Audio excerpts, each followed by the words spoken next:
Friends, దీన్ని మండ్ర కప్ప అంటారు. దీనికి వెనకాల ఒక తోకలా ఉంది కదా, దాన్ని ఎదరికి ఉంచి కుడుతుంది. ఎదరేమో రెండు మన పీతకి డెక్కల్లాగా ఉన్నాయి కదా, వాటితో పట్టుకుంటుంది అనమాట. ఏదైనా జీవిని ఆ ఎదరన్నాటితో పట్టుకుని వెనకాల నుంచి తోక ఉంచి కుట్టేసి అది సెడేషన్లోకి వెళ్ళిపోగానే తినేస్తుంది అనమాట. ఇది కుట్టినట్టయితే తప్పనిసరిగా మనం వైద్యం చేయించుకోవాలి, ఇంజక్షన్ చేయించుకోవాలి. Deadly poison. తేలు అన్నదే కొంచెం చిన్నదిగా ఉంటుంది. ఇది ఒక్కొక్కసారి బాగా పెద్దదైతే బ్లూ షేడ్లో కూడా ఉంటుంది, నల్ల తేలు అంటారు. ఇది మండ్ర కప్ప అనమాట. దీన్ని మీరు చూడండి, ఇదిగోండి కదులుతుంది. అదిగో చూసారు, వెనకాల ఇది కొండి దీంతో కుడుతుంది అనమాట. చూడండి, దీంతో పట్టుకుంటుందా,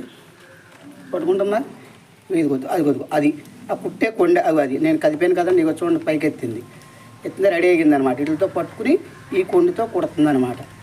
చూడండి ఎలా ఉందో. ఇలాంటివి ఎక్కడైనా కనిపించినట్టయితే జాగ్రత్తగా ఉండాలి.